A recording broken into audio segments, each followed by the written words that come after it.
So now it is my great pleasure to introduce Seed Savers Exchange Executive Director, Emily Rose Haga.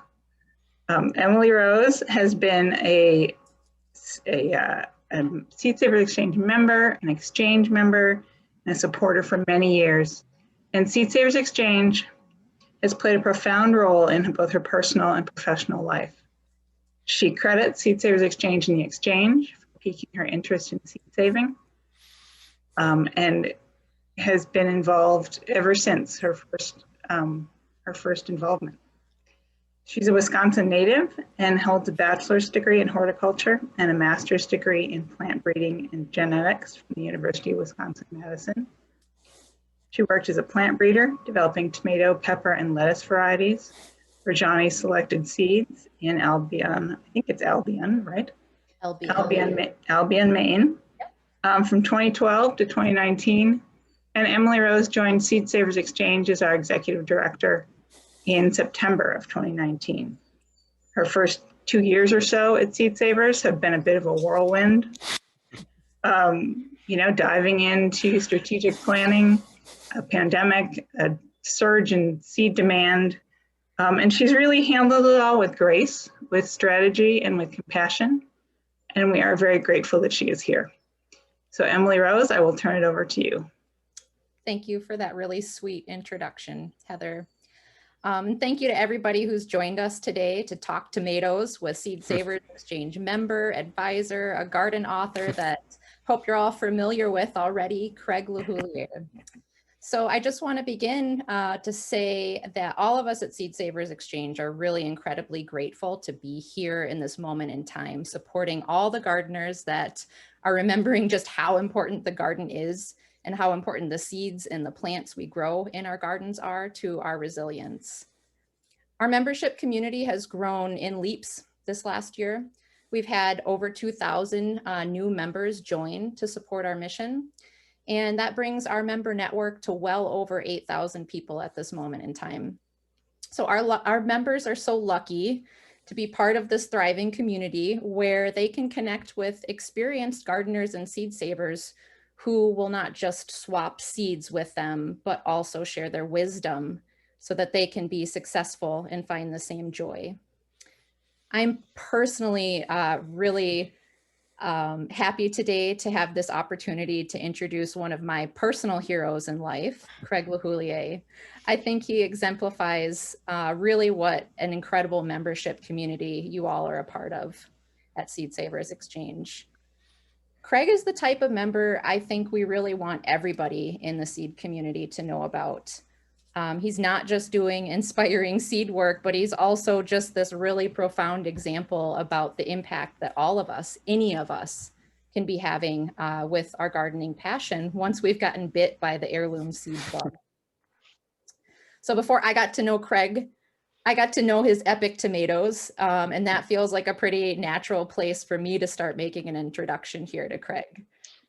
So I hope everybody that's joining us here today has had the divine pleasure, the homegrown experience of tasting a Cherokee purple tomato, rich, smoky, luscious tomato. If you have not grown this tomato before, please do yourself a favor. Put this big, juicy purple heirloom tomato at the top of your must-grow list. Craig was one of the many seed stewards who has helped save this variety and share it for several generations. He gave it a name that honored the seed story that was passed down to it with him. And by sharing the tomato with other people in the community, it has now become one of the most widely known and popular heirloom tomatoes today. For many gardeners, this variety is actually kind of a gateway to the heirloom tomato world. And some people love it so much, it's developed a bit of a cult following that, thanks to the role that Craig's played, is now going to help ensure that this tomato variety is available and survives for many generations to come. The second epic tomato of Craig's that I came to know is Tasmanian chocolate, a variety that, in my opinion, has one of the most unique, compact, tidy, indeterminate plant habits that I have ever observed in a vining tomato. So Heather mentioned that I worked as a plant breeder at Johnny's Selected Seeds for a number of years. While I was there, I was developing new tomato varieties that combined heirloom qualities with other traits that were important for small scale and sustainable farms. Tasmanian chocolate actually became a really important source of germplasm in my breeding program because of both its heirloom appeal and its really, really distinctive plant architecture. So this variety is what led me to learn more about Craig.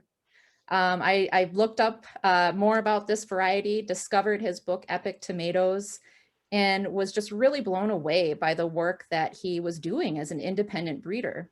He's co-leading this really large community breeding collaborative with a goal of developing a diverse array of tomorrow's heirlooms that could be grown in space-limited environments. So by the time I had the opportunity and the pleasure of meeting Craig in real life at a seed conference a couple years ago, I was pretty smitten already by both the Epic Tomatoes and the man behind them. So it's my pleasure to introduce you now a little bit to the man himself, a man whose life was changed and who changed our lives the day he became a member of Seed Savers Exchange 35 years ago. Craig was born in Rhode Island, and his gardening passion was passed down, like many of us, from grandparents and parents.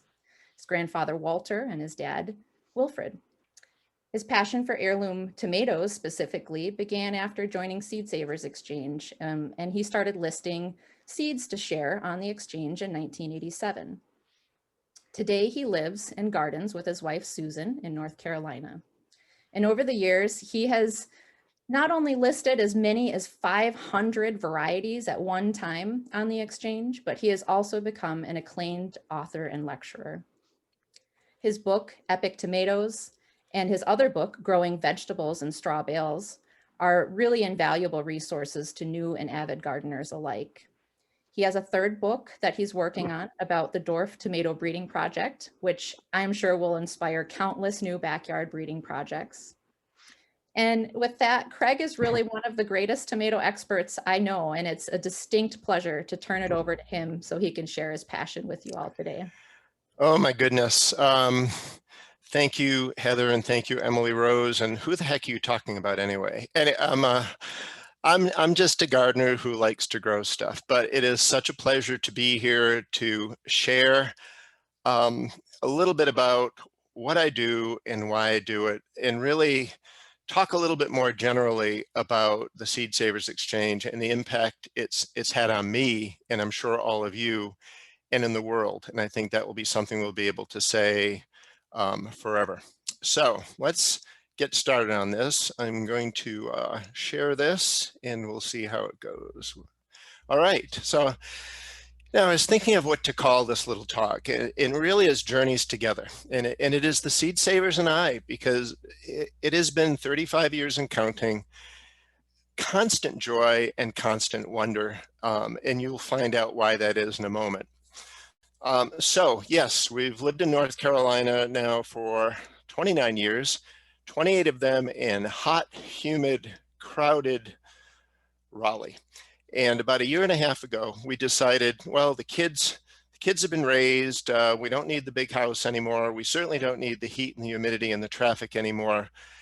And so we headed out west about 4 hours, and we're about 20 minutes south of Asheville in a little town called Hendersonville. And it's pretty wonderful. This is a picture of me hiking with, my wife took the picture, and we're with two of our three dogs. This is Coda and Marlin. And they always seem to find a way to smile for the camera. I don't get it. But we're in DuPont Park, DuPont Forest, which has lots of waterfalls and hiking trails. And behind me, you can see the Pisgah National Forest, and we hike in there a lot as well. I worked in pharmaceuticals for 25 years and retired, oh God, when I was 53, 54 years old. So I don't feel retired right now, because my life is a mix of gardening and selling seedlings and writing and giving talks and just hiking in these wonderful places. So it's a gardening talk. You're a gardening audience. Let's get into that a little bit.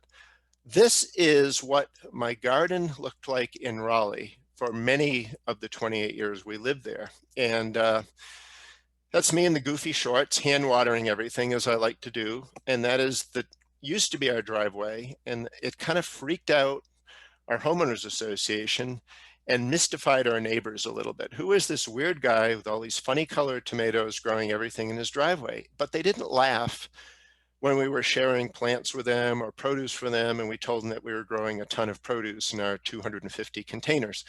Why was it here? Because that's where the sun shone.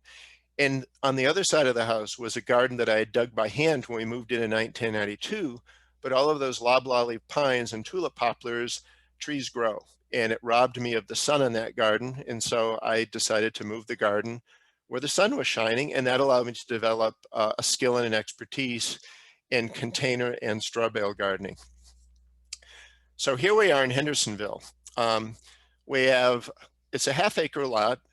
The yard is maybe a third of that, but it's flat and it's sunny and it's sitting on our septic field. Therefore, I get to grow above ground again. And instead of doing it on a driveway, I garden in my backyard, and it's essentially setting up an obstacle course for our dogs, as you'll see in a moment. But this was last year's tomato jungle taken in late July. And it was a really good tomato jungle, although because we had late blight come in after a 7-day stretch of rain in early August, the plants came and went in a blink. I was harvesting from July 15th to late August. It was an interesting year because of COVID, because Hendersonville and Asheville, and about a 100-mile radius from our house, there were no canning materials. There were no jars, there were no bands, there were no lids. So some of my Instagram gardening friends from Utah, Michigan, and California were sending us jars and cans and lids, which allowed us to put up 63 quarts. I'm sure a lot of you who grow lots of tomatoes know the pressure of the harvest when everything is coming in at once and you're getting leakers and the fruit flies are finding them, and your significant other is saying something smells in there, find the tomato that stinks. But it was fun. We get to taste a lot. So let's go to this year. I took this picture a few weeks ago. There's my straw bale backyard being guarded by Coda, Marlin, and our latest rescue, Bets, the little one. They have never bumped into a bale. They've never knocked down a plant, but they truly love to run through and around these. This was taken maybe in April when I had just purchased. I'm going to talk to you about straw bale and container gardening a little bit. I took this picture today. The straw bales have been planted with tomatoes. I actually now have in the straw bales 40 tomato plants, of which the majority are indeterminate. Some of them are my favorite heirlooms. Some of them are new hybrids that I've created because I love Cherokee Purple. I love Lily and Ziola heirloom. And last year I crossed them to make an F1 hybrid. And I'm growing that hybrid out because I want an answer to the question, does a great tomato, and Emily Rose may know this, but does a great tomato crossed with a great tomato make a great or greater tomato? Stay tuned. I've got 16 new hybrids growing this year, and I'll be talking about these a lot on Facebook and Instagram. In the grow bags are some of the other new hybrids, but also some new dwarfs that I'm working on. And a lot of this garden is geared towards helping to demonstrate as much as we can in the course that Joe Lample and I are teaching on tomatoes. So he's coming to film at my house again in a few weeks, and then again in July.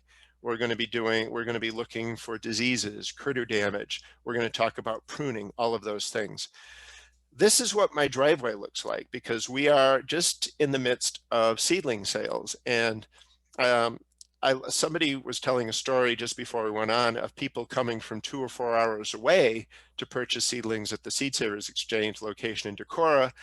I was having road trips coming out from Raleigh, taking the 4-hour drive because people had developed a bit of an addiction to my plants when I lived there, and they're very unhappy that I've moved my seedling sales 4 hours west. So here they are. I think this year I've got 85 types of tomatoes. I started maybe 1,500, 2,000 plants, and I'm going to tell you how I did that. The people who planted the seed for my passion was beautifully mentioned in my introduction, but I wanted to introduce you to them. And on the left is my grandfather, Walter Gibbs. He had this wonderful garden in back of his house. And even when I was 2 or 3 or 4 years old, he would walk me through it and I would learn about the beauty of sweet peas and dahlias and strawberries and tomatoes. On my right is my dad, and yes, that's me when I was 2. And I had this really kind, humorous, wonderful father he taught me to garden, but he also, when I was very, very young, would take me to parks and teach me the names of plants. So I'm pretty lucky. They planted the seed and it took years to germinate, but it did. So when I was so honored to be asked to speak at the Seed Savers Exchange convention the year after my book came out, I think the title of my talk was The Road to Epic Tomatoes, which is my book, and it was paved with Seed Saver yearbooks. So I'm very fortunate to be one of the few people probably anywhere that has the entire set from 1975 right up through now. So I view this as a remarkable resource that I can use to research any heirloom that has ever been offered through the SSE from 1975 till now. I want to take you back and position where we are in time. So we all know the joy of the seed catalogs coming in, right? Wintertime, it's cold, seed catalogs come in, it gets us all excited about gardening again. Put yourself back in 1840, and this is a page from an 1840 Breck seed catalog. And let's say you wanted to grow tomatoes, which would make you unusual in the US in 1840 anyway, but you did. 20 types of turnips, 20 types of squash, tomato, 1, no diversity whatsoever. Probably because Americans at that time tended to think that tomatoes were poisonous. They're in the nightshade family, belladonna. Ooh. Fortunately, that didn't last that long. But what might tomato have looked like? And this probably is what tomato had looked like. And this is a bit of a mystery that I can't really talk a lot about, but it's something that I'm working on and off with Monticello. But I call this the MMT, or Monticello mystery tomato.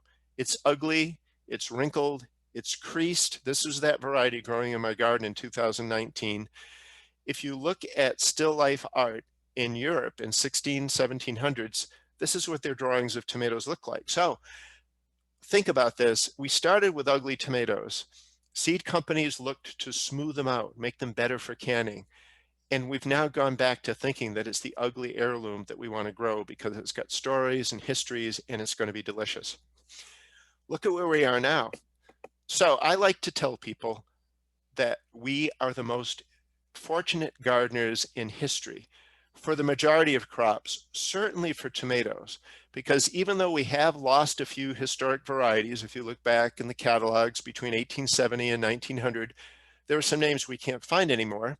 They may exist under different names, but it's because of what happened in 1975 that we now can grow any of the 10 or 12,000 varieties that end up being traded through the Seed Savers Exchange, for example, a number that actually blows people's minds. What happened in 1975? Kent and Diane Wheely, and this is a picture that I really think is pretty cool. It's Kent standing with Moon and Stars watermelon, having discovered that someone not far from where Kent and Diane were living had a field of these that was probably the only field in the entire world. People thought they were extinct. When they had the idea for the Seed Savers Exchange, and it provided a mechanism whereby people who had rare varieties growing in their little spot gardens all over the country, they finally had a way to share the seeds. So Seed Savers isn't a seed company primarily, and it wasn't a seed company. It was a mechanism. It was a great idea. And I want you to take a look at this. I'm going to help to kind of walk you through this chart. And I use this when I do my talk on the history of gardening in the US, because I took catalogs from some key dates, mid-1800s, 1900, 1950s or so, every 50 years, in other words, and kind of today. And I wanted to look at, I took a selection of catalogs and I counted the varieties of each plant type and noted it here just to get a sense of what was hot for American gardeners through the years. And if you look in the mid-1800s, it was peas, 45 pea varieties, tomatoes all the way down at 10, 7 peppers, 4 eggplant. We then get around 1900 and melons are all of a sudden popping. It was watermelons, it was cantaloupe, it was the diversity of melons. We're coming into the mid-1900s and we're starting to get the impact of the rise of hybrids. where we've got 37 types of beans. Tomatoes, which have been at 52, are now dropping down to 31, because instead of the early Annas and the June Pinks and the Livingston Globes, we're getting Big Boy and Better Boy and things like that. Now, this is interesting because if you look around today and look at a big company catalog, such as a Stokes or something like that, which tends to feature hybrids, you still get a relatively low level of diversity. Where if you look at a company like a Johnny's or a Southern Exposure Seed Exchange or a Baker Creek or a Victory, you've got a lot of tomato diversity. Look at the number on the bottom, we're back up. So what I believe the formation of the Seed Savers Exchange did in 1975 is rescue us. It brought the joy of growing open pollinated varieties, and amongst them the heirloom types, to the forefront, so that we can all now take part in their preservation. And so I look upon the SSC yearbook. It's thick right now. I've got my computer stacked up in about 5 of them because I want to be on eye level. I don't just use them for computer rises. I take these and I flip through them and I make notes of them. It's the Bible of diversity. So where are we now? If I were to take this picture at the Raleigh Farmers Market, we moved in 1992. Even though the Seed Savers Exchange had been going on since 75, people hadn't gotten it yet. And the vast majority of farmers were growing the hard red hybrids. Now you can go to a farmer's market and you get the yellows and the whites, the oranges, the greens, the pinks, the chocolates, the purples. It makes it, to me, the best time to be a tomato lover ever. So let's talk about just a few different types that we get to grow.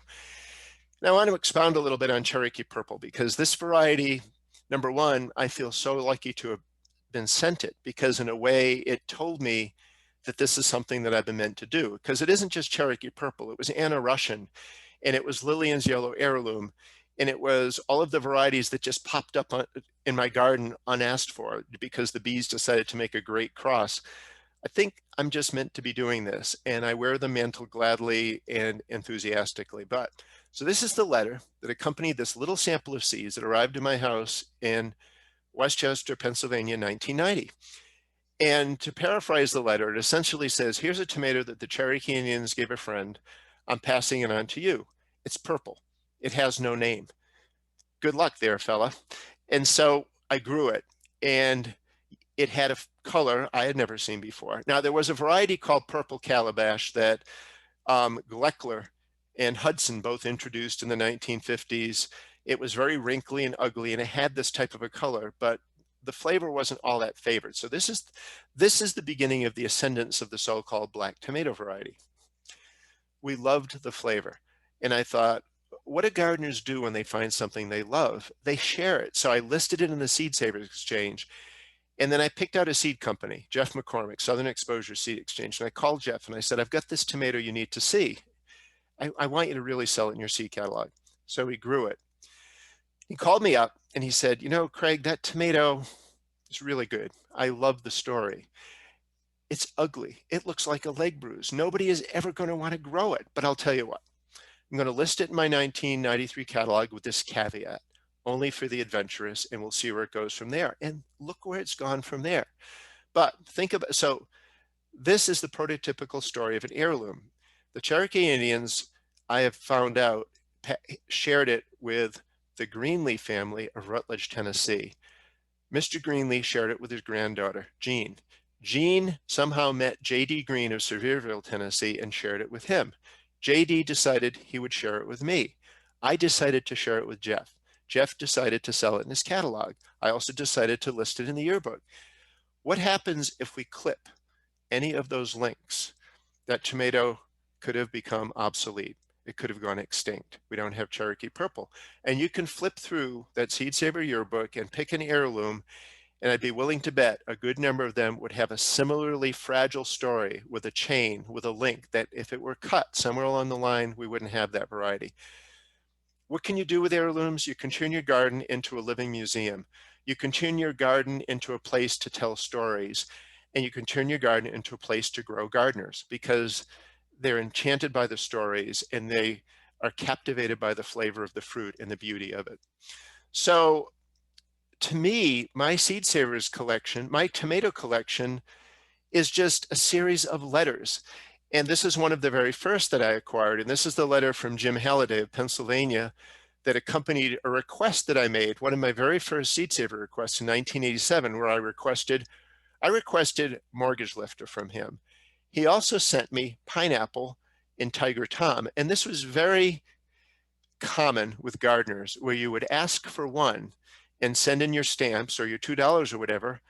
You would often get the money or the stamps returned to you in 3 or 4 or 5 other varieties. And this is why I've now got a tomato collection of 4,000 or 5,000 different types, because of the curiosity of me and the generosity of Seed Savers. There are other great sources for heirloom tomatoes. So Burpee put out Big Boy in 1950, and that really changed the paradigm, where a lot of seed companies actually flipped to working on hybrids from 1950 on. And there are lots of reasons for this. But for home gardeners, we don't have to limit ourselves to it. So sometimes I'd flip through the database that was associated with the USDA collection, which is called GRIN, and I would just look at names of tomatoes. And I found one called Ferris Wheel. Had no idea what it was like, but I asked for it. And you just fill out a little form and they send you 50 seeds. What a fun name, right? And I grew it. And this is what it was like in my garden in 2019. It just turned out that a few years after I requested the seed, I like to collect seed catalogs. I have about 400 of them now, and they're just great sources of information. Ferris Wheel was a variety that was released in 1894 by the Salzer Seed Company in Wisconsin to memorialize or to celebrate the Ferris Wheel's invention for the State Fair in 1893, the exposition. Now, it is a wonderful tomato. The flavor of Ferris Wheel approaches Brandywine in excellence. I grow in Hot Raleigh, where we had, or I grew in Hot Raleigh when I had this. We had 70 days at 90 degrees or above. It was humid, and this is 14 minimum 1-pound tomatoes growing on it. Now, why did Ferris Wheel disappear from seed catalogs in the 1940s? Why was I maybe the first person to grow it outside of the USDA, the people that maintain the collection, maybe since the 1950s? It's because gardeners are often very fad oriented, and those colorful catalogs come out and the covers induce you to buy certain varieties. I like to swim below the surface and look for the varieties that need love and preservation, things that have been forgotten, and that we can highlight them and bring them back. So now let's move on to one of my favorite things that I've been doing since somehow the last 16 years. So the genesis of the Dwarf Tomato Breeding Project, and Emily Rose mentioned the book's as the movie Amadeus. Well, it's in my noodle. I haven't been able to sit down long enough at the computer to actually have the discipline to get it out there, but it's all in my head. So sometime, maybe a sabbatical next year will be the solution to getting this book out. And I want to call the book Crowd Breeding, because that's what we've done. We have used a crowd of now 900 or more people all over the world, all amateur, all volunteers, all agreeing to the fact that we're not going to get paid a penny to do this. We're just doing it to serve gardeners and to have fun and to learn about tomato genetics and to create something great. In 2005, the project started when my seedling customers kept asking me, what do you have that tastes great and grows well in pots? And I would have very, very few answers. Dwarf tomatoes had been known since the 1850s. A single variety made it over from France called Chateau de Lait. It had the unusual genetic characteristics of dwarf growth, meaning a thick central stem and a restricted height that essentially made them grow at about half the vertical rate of indeterminate varieties. But there weren't very many colors, and for some reason, nobody expanded the color range and the size range, and I firmly believe it's because they didn't have the rainbow of heirlooms we have today to play with. So we now have 133 new varieties in catalogs, and primarily it's Victory Seeds and Oregon who is partnering with me and really loves to feature this project. This is what dwarf plants look like growing in your garden. The dwarfing gene makes the central stem very, very thick, but they still need support because they become very heavy with fruit. But if your Cherokee Purple in your garden gets to 8 feet, think that your dwarf will be 4 feet. They don't need to be pruned. The useless tomato cage is actually perfect for them. And they've got this lush, dark bluish green, crinkly foliage that the word for that is rugose, R-U-G-O-S-E. They're great for 5-gallon pots. You give them more room, they would do even better. but they can do very, very well in a 5-gallon container. And I just wanted to take you on a little bit of a whirlwind through some of my favorite varieties, or the more unique varieties. Dwarf Sweet Sue, my wife's name is Sue. It's my favorite of the dwarfs, so that all worked out great. It is an unusual potato leaf dwarf. This is a potato leaf dwarf you can see in the front center. 8-ounce fruit, absolutely delicious, and it does have a sweet tone to its flavor. Anybody who's grown the big rainbow types like pineapple, ruby gold, there's so many of them, Georgia Streak, Mammoth German Gold, Old German, will recognize that coloring of the one in the upper right. Well, think of a dwarf version of the big bicolor beefsteak, except we used Lucky Cross to do the breeding, and Lucky Cross is a relative of Brandywine. The bees actually crossed a bicolor into Brandywine, and out of that I developed Lucky Cross. So it has a superior flavor in my book, and that is a variety called Furticae. The fellow who discovered it, and that's one of the rules of our project, is that if you discover a variety, you get to name it. And he was in New Zealand, and he used the Maori term for red and gold, which is Furticae. In the lower left is the pink, heart-shaped dwarf pink passion. In the lower right is Uluru Ochre that my friend Petrina in Australia developed. And anybody on the project tends to use different names. I use pet names and family names. Petrina uses flower names and bird names that are endemic to Australia. So that is the dwarf tomato breeding project, and it still goes on. We're looking at variegated foliage. We've just released a few of those into the Victory catalog. We're looking at chartreuse foliage, anthocyanin fruit. It's a lot of fun.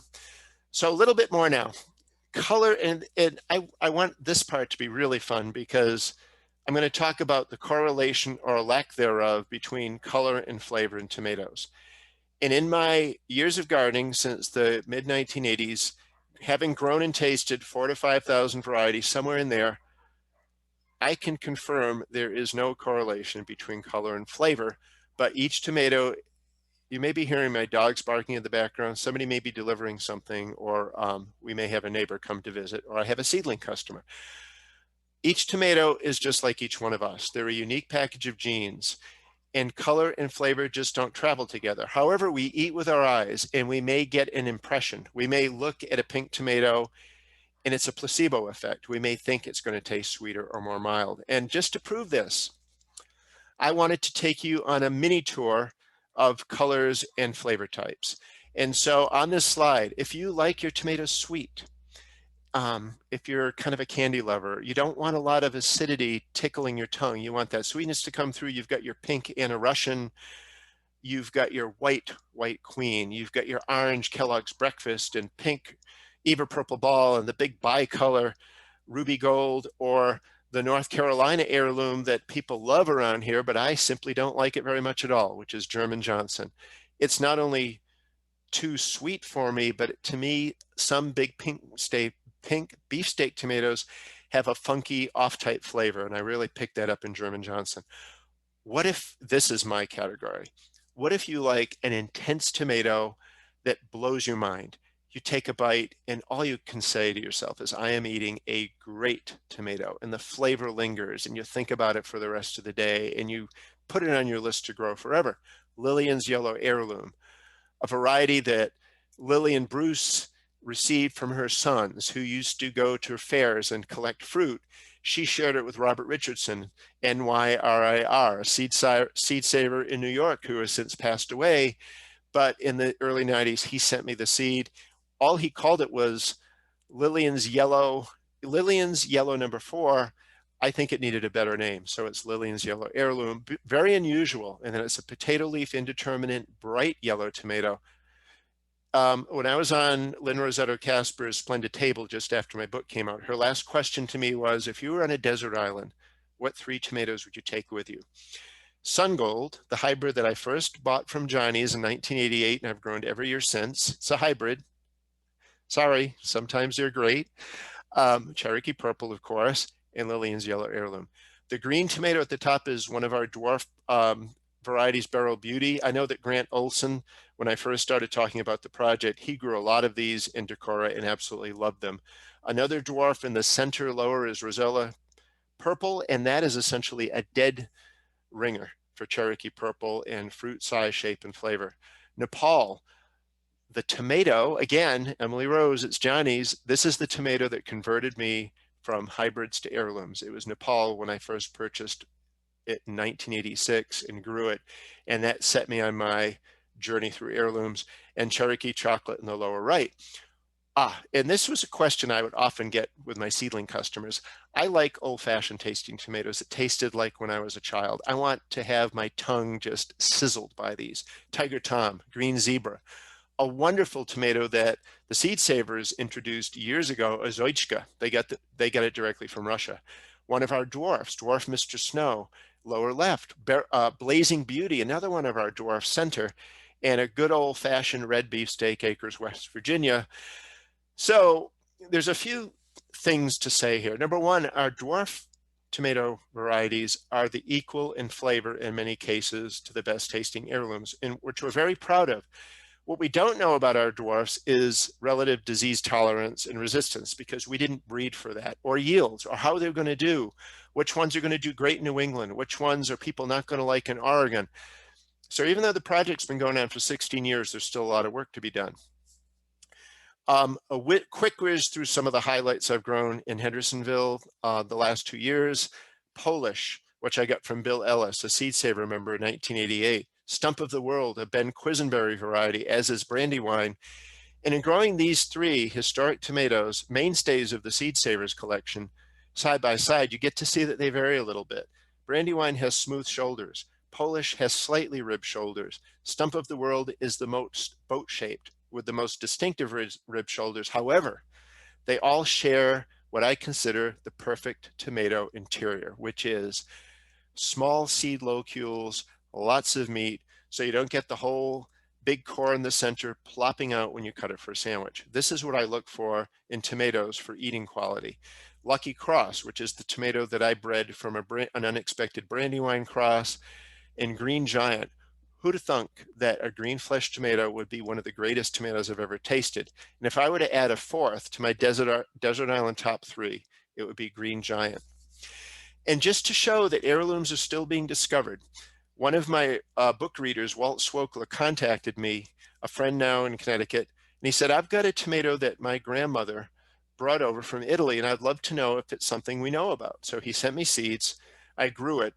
It's the best tasting pink heart I've ever had. And I said, well, this needs to be out there. I put him in contact with Mike. He told the story for Mike. It's in the Victory catalog as Canselmo family heirloom, and it hails from Grandma Canselmo, who brought it over from Italy in 1917. So great heirlooms are still being discovered. Just a few, because I'm a tomato guy, I wanted to share just a few of my methodologies with people. This may raise some questions.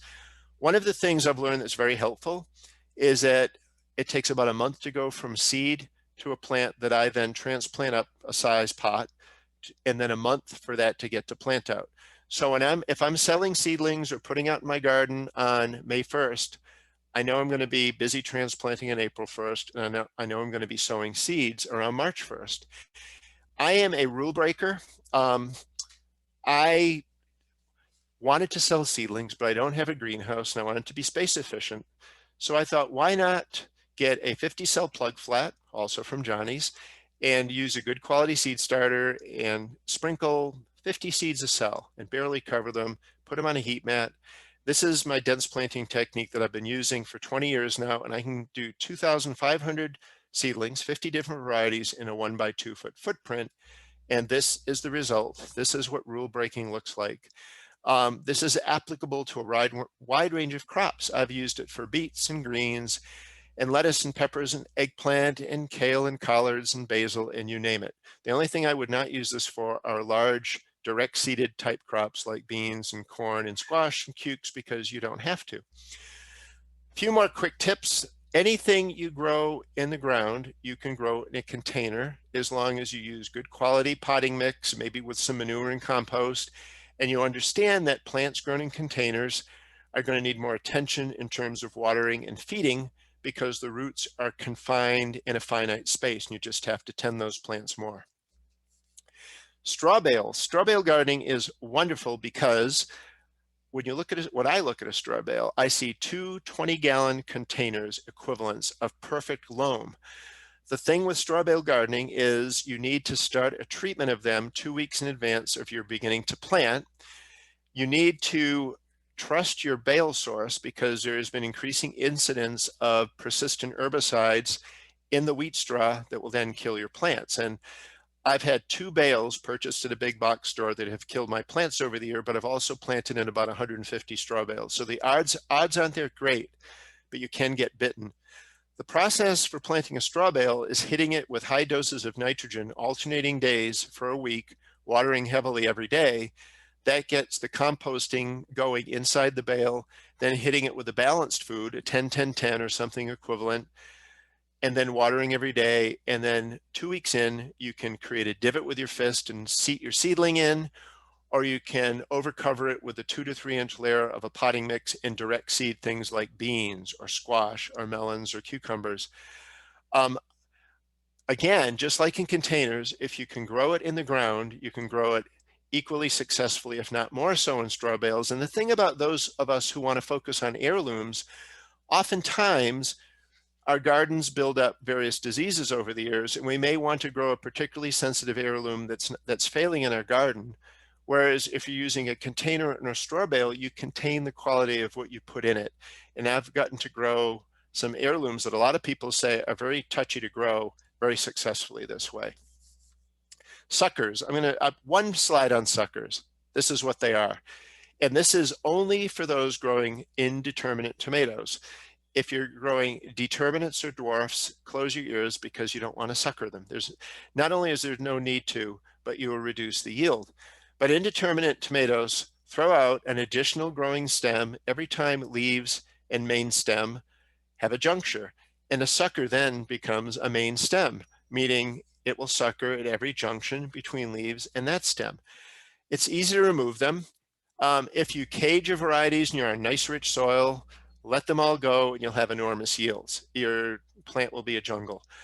Suckering is an important consideration for those who stake or support and they want to simplify their plants a little bit to keep airflow in, to keep them maybe from touching each other, to let a little bit more sun into the plant to reduce diseases. Now, what happens if you don't sucker? We can look at my garden from last year. This. So we move into this house, and at one point we were laying in the hammock, and my wife said, "Your garden, it's a mess." And it was. I lost control. And at some point, these are all grown in straw bales. And I thought, I want to just see how these plants are going to do here. So you can always rationalize after the fact, right? I was picking 30 to 35 pounds of tomatoes off a plant before the disease came in and got them because of those late rains. Now, the issue with a garden like this is I've got things on the ground, I've got plants touching, there are easy routes for disease to spread, for critters to get to. So my garden this year is not going to look like this, but I did find chairs, tables, sawhorses, ladders, and other various sundries in my garage were very useful to come out and attempt to prop the plants up. Blossom end rot happens when the plants get stressed. So people growing paste varieties will often see them because pastes tend to be determinate and the plants are doing an awful lot. A lot of foliage, a lot of flowers, a lot of fruit. Container grown and straw bale grown plants are anywhere where your plant isn't getting sufficient water when it's doing a lot of vegetative growth and a lot of flowering and fruiting. And a lot of times the stress will occur on the hot part of the day and you're interrupting the calcium uptake into the plant and the calcium used by the developing fruits. Just that amount of stress will start the beginning of blossom end rot.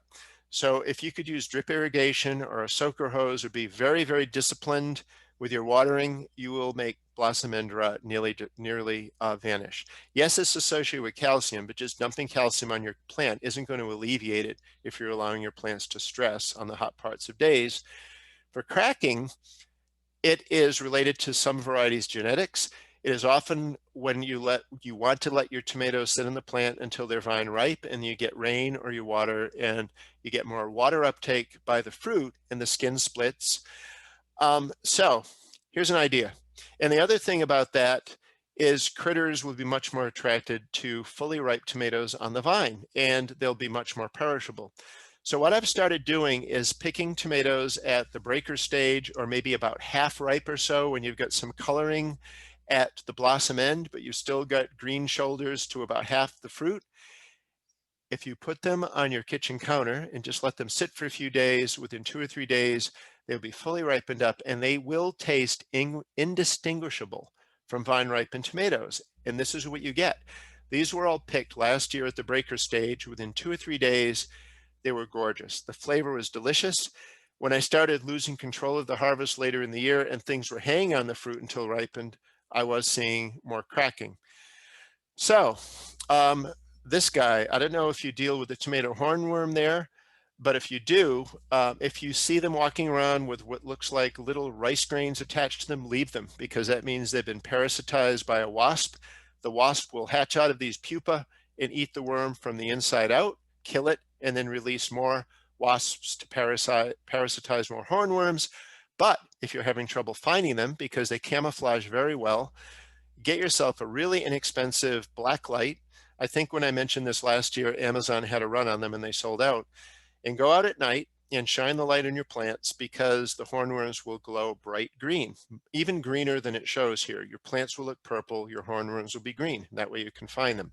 So here we are, Seed Savers Exchange. Because of them, we get to grow diversity. We get to grow diversity of color, of flavor, of beauty, of stories. One of the favorite things that I like to do is just to, for lunch, slice 3 or 4 varieties, sit with Sue, just a little olive oil, maybe a sprinkle of salt and pepper and some basil, and just talk about what you like and what you don't like about them, and calibrate your palates to each other. Because Heather and Emily and any one of us, Catherine, Abe, Cindy, could sit at the table with the same tomatoes, and we could have arguments. Arguments would break out about which we like better, which have better flavor, which are sweet, which are tart. It's all individual flavor, and it's perceptions of what we think it's going to taste like, because we do eat with our eyes. And I'm pretty sure that what we're seeing in this plate is a new family heirloom. The really meaty one is Nolan family heirloom, a new one to me. The big green one there is Cherokee green. And I believe the pinkish one in back is Peak of Perfection, which is a variety from the Salzer Seed Company in 1924. It's actually their improvement on Ferris wheel. Last topic, myth busting. I love myth busting. The USDA in the 1960s or 70s, I think it's the 70s, tested several hundred varieties of tomatoes, and they tested the acidity. They tested the pH, which is a measure of acidity. And it turns out whether they were white or yellow or pink or cherry tomatoes or heart-shaped or paste, the pH was in a range about that wide. So essentially, tomatoes are, for all intents and purposes, equally acidic. What we perceive is the genetic coding of each variety for sugar level. And those that have a very high sugar level, the acidity is masked.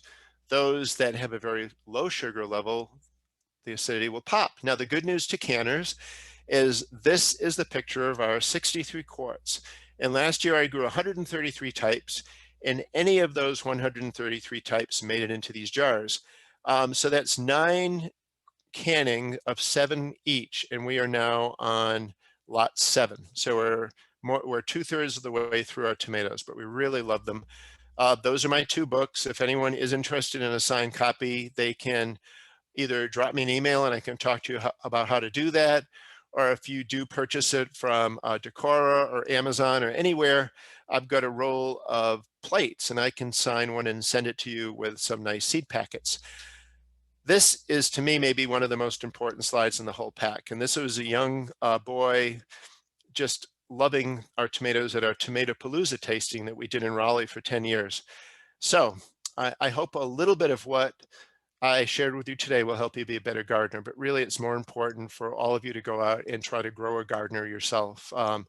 Find a niece or a nephew or a cousin or a neighborhood kid, get them interested in it. If you're interested in finding me, I've got a blog, CraigLehoullier.com. Also do frequently asked questions, my books, lots of videos. Email is just nctomatoman@gmail.com. I'm on Instagram, and I went live every Friday last year a lot. I'm doing it less this year because of the course that I'll mention in a minute with Joe. I crept back onto Facebook. I had left for 2 years for various reasons, but I need to be on to do this course and be able to answer questions for the students. Quarterly newsletter. I'm working with trial management with the seedlings people and having a lot of fun with that. And we have launched a course called Growing Epic Tomatoes. And if anybody's interested in that, they can just find it at joegardner.com/growing-epic-tomatoes.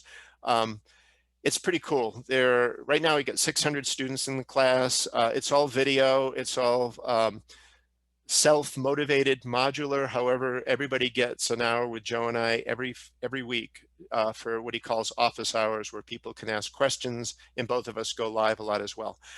So I covered a lot of ground, but I wanted to end with, how many have we got here? 3, 6, 9, 12. So these are now my Desert Island 12. These are the 12 tomatoes, and maybe in a way it's stories, maybe in a way it's color, maybe in a way it's flavor. But I would say these are the most special tomatoes to me at the moment. But when you've grown over 4,000 types, it took me a while to narrow this list down.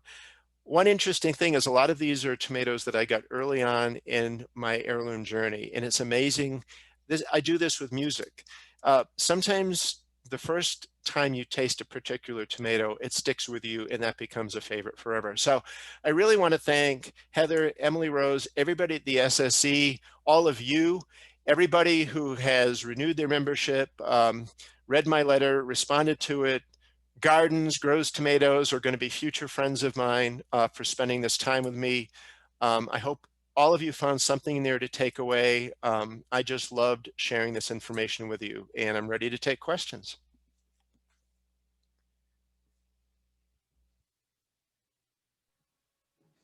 Okay. So we have a few that have come in through the chat, and a couple that the staff and moderators have asked as well. Ask away. So, I'm going to start with one of mine that immediately popped up when you showed that slide. Craig, how do you separate all those little tiny tomato seedlings safely? Oh, it's so easy. So when you use a really good fluffy seed starting mix, and I love SunGrow's Metro Mix 360. I've used Fafford 3B. You just put so you pop out your little cube of 50 or whatever, and the seedlings just kind of come apart, and you do tug the roots a little bit. But tomatoes are, I don't think they're unique, but they're very avid rooters.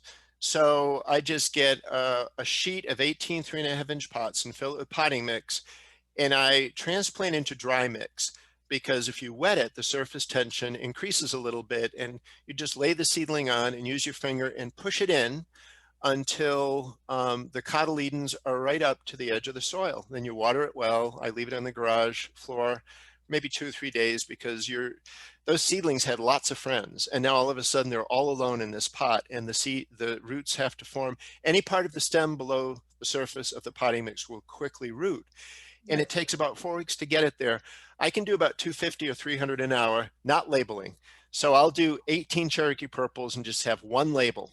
And then I'll do lots of transplanting. And then in the evening, I'll open a beer and say, okay, it's label time. And I'll sit with my Sharpie and my pens and just listen to the birds and just do lots of labeling. I find every part of this, whether it's seeding, transplanting, is extremely therapeutic, because it puts you in kind of this Zen zone of gardening, where you're thinking of the future and what these are going to be in people's gardens. And as you are discovering, Heather, I don't answer questions really quickly. I'm not a good lightning round guy, but what the hell. All right. Well, I think we'll get to everything at this point. Sure.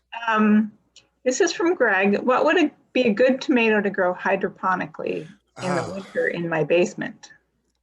Wow. Well, so when you think of hydroponic growth in a setup like that, and I've not done it anymore, but I'm just thinking in terms of logistics. So you don't want to do an indeterminate, because that would probably crawl up your attic stairs into your living room and, sneak into your bed at night.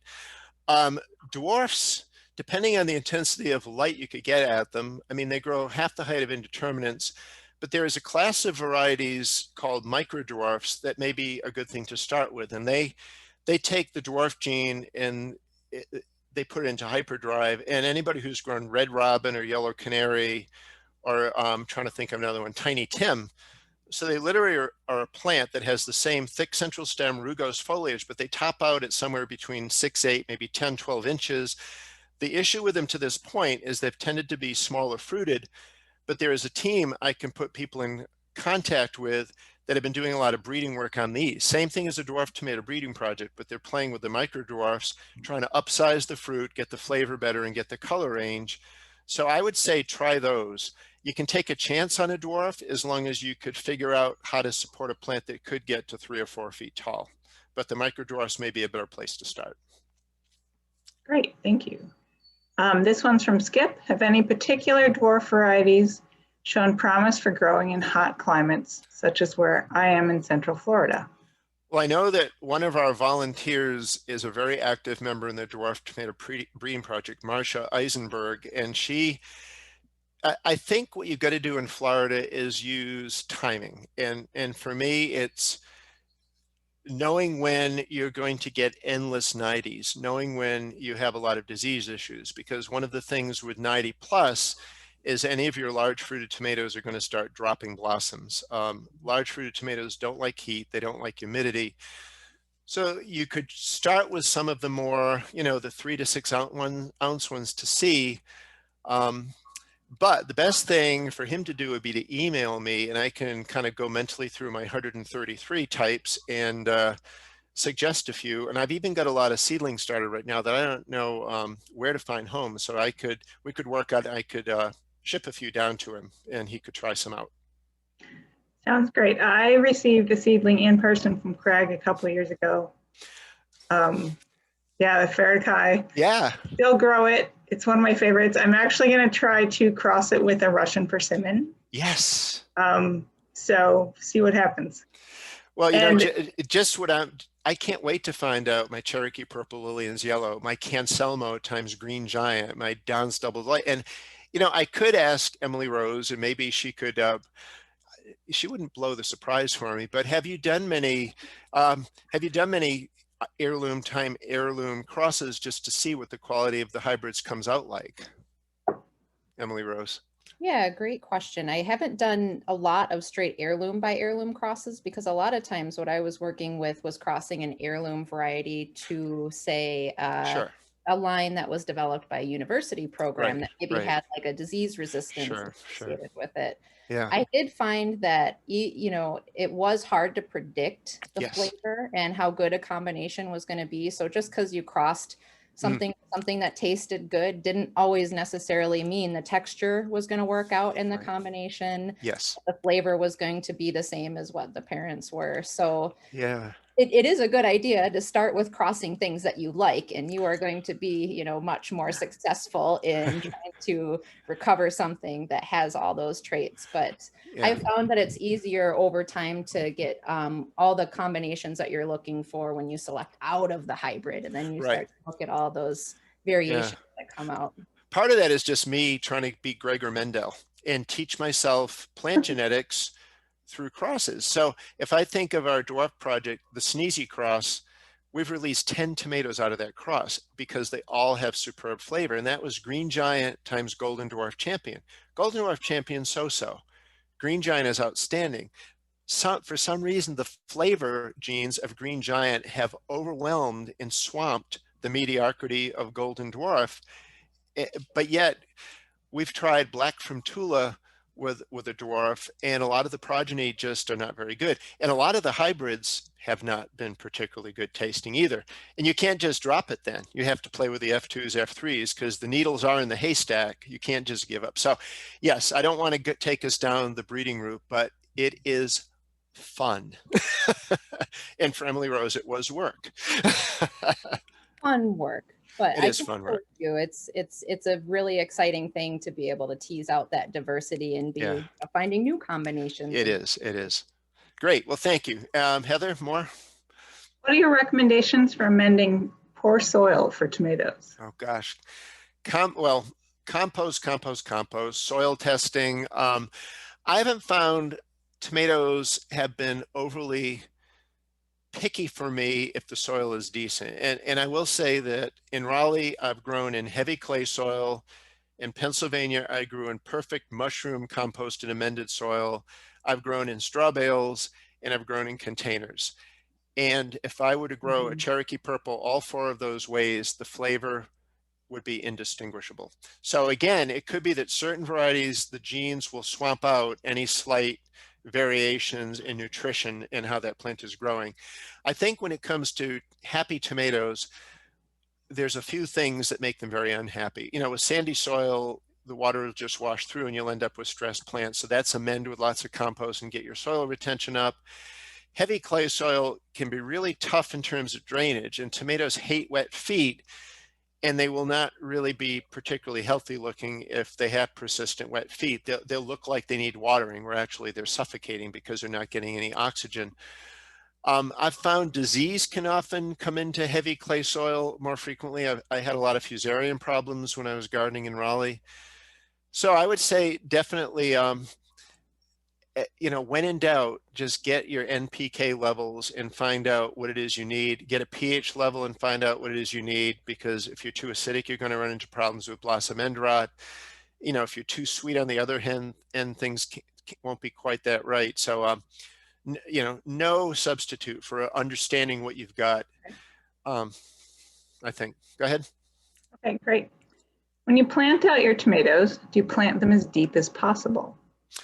Yes, and it's either vertically deep if you can dig down. I know a lot of people will, if they have long leggy seedlings, will plant them at an angle, put the root ball here, because you don't have to worry about a tomato planted in an angle growing crooked, because they they do phototropism. And it's like when you're starting your seedlings and they're in a sunny window and they're all doing the wave toward the window, and the next day you just flip them around 180 and they're all facing you, but then the next day they'll all be facing the sun again. Tomatoes do the same thing. So people will say, do tomatoes vine? But they're not like morning glories or peas. You can espalier a tomato, you can make it do things, but as soon as you don't tie it, it's going to want to go up again. So, you know, tying up and tying up. Plant them deep. There's lots of good reasons to plant them deep. You can avoid the poorly draining part. If you've got a leggy seedling like 2 feet tall and you just put the root ball in, that is a really vulnerable part of the plant. It's vulnerable to cutworms. It's vulnerable to wind. It's vulnerable to cold. So get it in the ground as much as possible. Anything underground will then root, and you'll have that much stronger plant afterwards. Okay, great. Thank you. And then, have you grown tomatoes seedlings under grow lights? And if so, how do you prevent them from getting leggy? Yeah, so this is, when Joe and I talk about this a lot, we call it the touch and feel part of gardening, you know, kind of dancing with your seedlings, because every gardener is going to do this different. Joe laughs at mine because I have the cheapest setup in the world, which is called table, planting mix, seeds, saran wrap, window, outdoors, in and out, you know, read the weather, watching the weather now and then. I do have grow lights set up. So when I was in cooler climates, I would use the grow lights a lot. Lowering the light, and I've not delved into the world of LED lights yet. I'm still the inexpensive fluorescent tube guy because they run cool. You can suspend them down. So let's do this really quickly. You plant your seeds. Tomatoes will generally germinate in about 4 or 5 days, and you'll get tomato seeds are good for somewhere around 12 or 14 years without significant drop off in germination, without refrigeration. Once you get to about 14 to 16, they start dropping off significantly, for me anyway. So you get your seedlings up, you take the plastic off, of course, and you know, and I've got videos on how I do this on my website.